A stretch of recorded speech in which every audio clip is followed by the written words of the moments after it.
اعوذ باللہ من الشیطان الرجیم بسم اللہ الرحمن الرحیم بل اتبع الذین ظلموا اہواءہم، حقیقت یہ ہے کہ ان ظالموں نے اپنی خواہشات کی پیروی کی ہے بغیر علم، بغیر کسی علم کے، بغیر کسی سند کے۔ فمن یہدی من اضل اللہ، تو کون ہے جو ہدایت دے گا اس کو کہ جس کو اللہ نے بھٹکا دیا، یعنی اللہ تعالیٰ ان کے ضلالت کا فیصلہ کر چکا ہے کہ ان کی مہر تصدیق اللہ کی طرف سے ثبت ہو چکی ہے۔ وما لهم من ناصرین، اور اب ان کے لیے کوئی مددگار نہیں ہے۔ فاقم وجہک للدین حنیفا، یہ آیات بہت اہم ہیں جو آ رہی ہیں آگے، اور دین کا جو اصل روح ہے اور اس کی یعنی جو جڑ اور بنیاد ہے۔ فاقم وجہک للدین حنیفا، تو قائم رکھو، سیدھا رکھو اپنے چہرے کو اللہ کے دین کی طرف، حنیفا، یکسو ہو کر۔ یہ توحیدی شان ہو کہ میری اطاعت، ان صلاتی و نسکی و محیایا و مماتی للہ رب العالمین، جیسے حضرت ابراہیم نے فرمایا تھا انی وجہت وجہی للذی فطر السماوات والارض حنیفا وما انا من المشرکین۔ اب ہر چہار طرف سے اپنی توجہات کو کاٹ کر ذات باری تعالیٰ پر مرکوز کرو۔ فاقم وجہک للدین حنیفا فطرۃ اللہ التی فطر الناس علیہا، یہی وہ فطرت اللہ ہے جس پر کہ اللہ نے انسانوں کو پیدا کیا ہے۔ انسانوں کی تخلیق اسی پر ہوئی ہے۔ ہر بچہ جو ہے نسل انسانی کا وہ فطرت سلیمہ لے کر آتا ہے، بعد میں اس میں جو گڑبڑ ہوتی ہے اس کے ماحول کی وجہ سے، اس کے والدین جو بھی اس کو سکھا پڑھا دیتے ہیں، جیسا کہ حدیث ہے کل مولود یولد علی الفطرہ، ہر بچہ جو پیدا ہوتا ہے وہ فطرت پر پیدا ہوتا ہے، وہ فطرت اسلام ہے، وہ فطرت اللہ کے دین کی ہے، وہ فطرت اللہ ہے۔ فَأَبَوَاهُ يُهَوِّدَانِهِ أَوْ يُمَجِّسَانِهِ أَوْ يُنَصِّرَانِهِ، یہ تو پھر اس کے ماں باپ ہیں جو اسے یہودی یا نصرانی یا مجوسی بنا دیتے ہیں۔ تو یہاں فرمایا فطرت اللہ التی فطر الناس علیہا، لا تبدیل لخلق اللہ، اللہ کی خلق میں، اللہ کی تخلیق میں کوئی تبدیلی نہیں ہو سکتی۔ ذالک الدین القیم، بس یہی دین ہے قائم رہنے والا سیدھا دین۔ ولکن اکثر الناس لا یعلمون، لیکن اکثر لوگ علم نہیں رکھتے۔ منیبین الیہ، تو فاقم وجہک للدین حنیفا،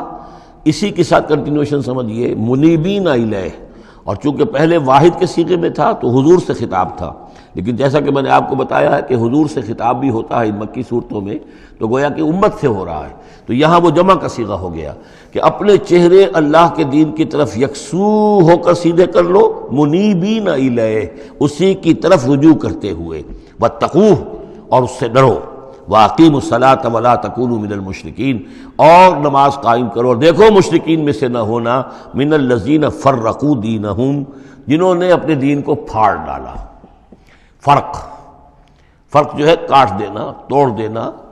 کل فرق کالطود العظیم فرقنا بکم البحر، یاد کرو جب کہ ہم نے تمہارے ساتھ سمندر کو پھاڑ دیا تھا، وَإِذْ فَرَقْنَا بِكُمُ الْبَحْرَ فَأَنْجَيْنَاكُمْ وَأَغْرَقْنَا آلَ فِرْعَوْنَ وَأَنْتُمْ تَنظُرُونَ۔ فرق کیا ہے؟ پھاڑ دینا، دین کو پھاڑ دینا، توڑ دینے کے معنی کیا ہیں؟ اطاعت ایک حصے میں اللہ کی، ایک حصے میں کسی اور کی، وہ زندگی پھٹ گئی،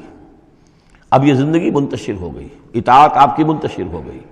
اطاعت صرف اللہ کی ہو، فَدْعُوهُ مُخْلِصِينَ لَهُ الدِّينَ، پکارو اس کو لیکن اسی کے لیے اپنے دین کو خالص کرتے ہوئے، ساری اطاعت اسی کی، یا اس کی اطاعت کے تابع کسی کی اطاعت ہو سکتی ہے، مثلا والد کی اطاعت ہے، والدین کی اطاعت ہے، اساتذہ کی اطاعت ہے، حکمرانوں کی اطاعت ہے، اگر وہ اللہ کی اطاعت کے خلاف نہ ہو، اللہ کی اطاعت کے اندر اندر ہے، کوئی حرج نہیں، جس کی چاہو بات مانو، والدین کی مانو، اساتذہ کی مانو، اپنے پیروں کی مانو، جس کی چاہو مانو، حکام کی مانو، بشرطے کہ اس سے اللہ تعالیٰ کا کوئی حکم نہ ٹوٹتا ہو۔ لا طاعۃ لمخلوق فی معصیۃ الخالق، مخلوق میں سے کسی کی اطاعت نہیں کی جائے گی جس سے خالق کی نافرمانی لازم آتی ہو، بس یہ قانون ہے۔ تو من الذین فرقوا دینہم، کہ جنہوں نے اپنے دین کے ٹکڑے ٹکڑے کر دیے، وکانوا شیعا، اور وہ خود ان کو ایک ایک ٹکڑا لے کر علیحدہ ہو گئے، کل حزب بما لدیہم فرحون، اور ان میں سے ہر جماعت جو ہے جو کچھ ان کے پاس ہے اسی پر وہ اترا رہی ہے، اسی کے اوپر مگن ہے، کسی نے کچھ لے لیا ہے دین کا حصہ، کسی نے کوئی دین کا حصہ لے لیا ہے۔ وَإِذَا مَسَّ النَّاسَ ضُرٌّ دَعَوْا رَبَّهُمْ مُنِيبِينَ إِلَيْهِ، اور جب انسانوں کو کوئی تکلیف پہنچتی ہے، سختی پہنچتی ہے، تو وہ پکارتے ہیں اللہ کو، اپنے رب کو، اسی کی جانب رجوع کرتے ہوئے۔ ثم اذا اذاقهم منه رحمة، پھر جب اللہ تعالیٰ انہیں اپنی رحمت کا مزہ چکھاتا ہے، اذا فریق منهم بربهم یشرکون، تو ان کی ایک جماعت اور ان کا ایک گروہ جو ہے اپنے رب کے ساتھ شرک کرنے لگتا ہے۔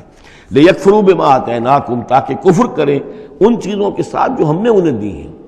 یعنی ہماری دی ہوئی شے ہے، رزق ہماری ہے، لیکن اس کو وہ کفر کے لیے استعمال کر رہے ہیں۔ فتمتعوا، اچھا ٹھیک ہے، جو بھی تمہیں فائدہ اٹھانا اٹھا لو، چند دن کی زندگی ہے، بالآخر تو تمہیں ہمارے پاس آنا ہے، یہ تمہارا طرز عمل جو ہے وہ اسی مہلت کے اندر اندر جو تم چاہو کرو، فسوف تعلمون، پھر یہ کہ عنقریب تمہیں معلوم ہو جائے گا کہ اصل حقیقت کیا ہے۔ کلا سوف تعلمون ثم کلا سوف تعلمون، ایک وقت آئے گا جب کہ اصل حقائق جو ہے وہ منکشف ہو جائیں گے۔ ام انزلنا علیہم سلطانا فہو یتکلم بما کانوا بہ یشرکون، کیا ہم نے ان کے اوپر کوئی ایسی سند اتاری ہے جو ان سے یہ کہہ رہی ہو اور ان چیزوں کی تصدیق کر رہی ہو کہ جن کے یہ شرک کر جس کو شریک کر رہے ہیں، یعنی کوئی آسمانی کتاب آئی ہو جس نے انہیں یہ بتایا ہو۔ اب یہاں دیکھیں لفظ یتکلم آیا، جو بات کرتی ہو ان سے، یہی لفظ ہے جو کہ علامہ اقبال نے قرآن کے لیے استعمال کیا ہے۔ مثل حق پنہا ہم پیداستو، زندہ و پائندہ و گویاستو، یہ قرآن جو ہے خود کلام کرتا ہے، آپ اس سے گفتگو تو کیجئے، یہ آپ سے کلام کرے گا، آپ سے بات کرے گا۔ تو پوچھا گیا یہ کہ ام انزلنا علیہم سلطانا فہو یتکلم بما کانوا بہ یشرکون، تو کیا ہم نے ان کے اوپر کچھ سند اتاری ہے جو ان سے گفتگو کرتی ہو، جس نے انہیں یہ بتایا ہو کہ یہ شرک کرو، یہ بھی اللہ کے ساتھ شریک ہے، اور یہ بھی اللہ کے ساتھ شریک ہے، اور یہ بھی اللہ کے ساتھ شریک ہے۔ وَإِذَا أَذَقْنَا النَّاسَ رَحْمَةً فَرِحُوا بِهَا، اور جب ہم لوگوں کو اپنی رحمت کا مزہ چکھاتے ہیں تو پھر وہ بڑے اتراتے ہیں، فخر کرتے ہیں، پھولے نہیں سماتے۔